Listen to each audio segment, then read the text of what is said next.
Good, good. Okay, Professor Charles Kaplan. Right it. You are a professor in sociology at the Maastricht University. Yeah.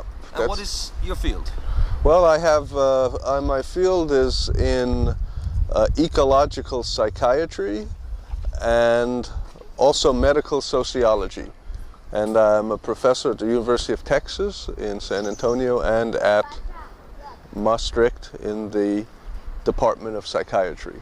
Now, apart from all the fancy word, your work is in drugs. That's right. That's my main focus is on drug use and abuse. Sociology and drugs. Now, what is the relationship? Well, I think you have to look at drugs in relationship to food. That is, all societies have produced food in order to sustain the body and to give it the nourishment in order to, it's a basic ecological need and a basic ecological fact of human life, of which is socially organized.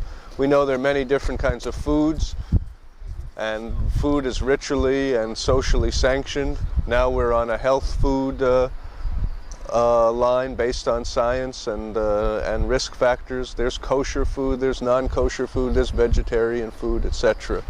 This is. Are you implying that we should look at drugs in the same variety as we look at food? So there is, in fact, there are healthy drugs and there are bad drugs. Exactly. There is scientific drugs. Exactly. Precisely. That drugs are also a basic part of the human fact that all human societies have to cope and deal with drugs. In our society, even though the end, for example, in Sweden will be to produce a drug-free society, that means free from a certain kind of drug, which is defined as unacceptable socially for a particular group, that is mainly youth, and therefore is banned across the social spectrum. Now, some people think that, say, in artist communities, where drugs don't lead to negative things for the world, but maybe to greater art. Yeah. So that's a different way to look at drugs. Oh yes. I mean, drugs have always been tied to the release of inhibition and therefore of creative potential. The current term is entheogenic drugs that touch the divine in human beings and that are tied to the higher values and the seeking of higher values. This is known and is utilized by society. I mean, drugs are there. You can talk in our world of psychoactive drugs, because what is their relationship in terms of food? Well, if food is to sustain the body, then drugs is to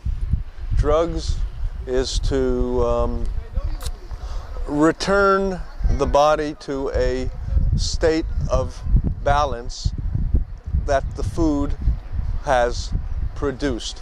Therefore, we live in a very complex environment. We know our brains are held together by our skull, otherwise they would be all over the place. We're constantly being involved in imploding and exploding in sensations in a very, very active, proactive kind of environment. And therefore, sometimes and often, especially in the modern world where change is the only constant, our brains get out of balance with our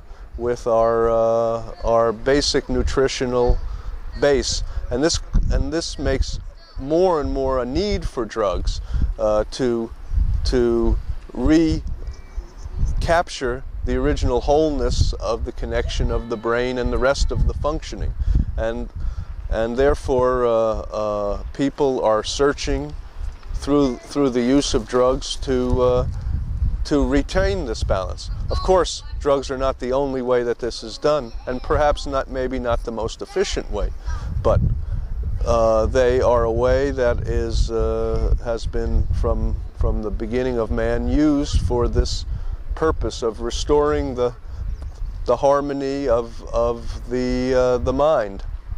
And in psychiatry today, modern psychiatry is drugs. Psychotherapy is a adjunct to controlling, helping patients through drugs, to very specific drugs that affect very specific parts of the brain, to modulate and reintegrate in the social whole. So what you're saying is, don't look at drugs as an isolated piece, but look at it as a very broad aspect of life, like food. Right. And it covers not only the bad, the negative, the drug abuse, the addicts, but it is a thing that is used both in therapy, in hospitals. That's right. In everything. That's right. And also to add to enjoyment in life, we have to look at alcohol. If we're going to talk about psychoactive drugs, we have to look at alcohol and tobacco and coffee. All very, very socially acceptable and very important social lubricants for our society, but also cognitive enhancers. I mean, tobacco has got a very, very bad press lately because we know that for young people it leads to lots of damages, and years of smoking at an early age is a risk factor for cancer, for heart ailment. But again, we forget that this is not tobacco in general. This is tobacco for a specific age group in a specific part of the life course. Recent research in my department in Maastricht has shown that tobacco, cigarettes, can be quite a different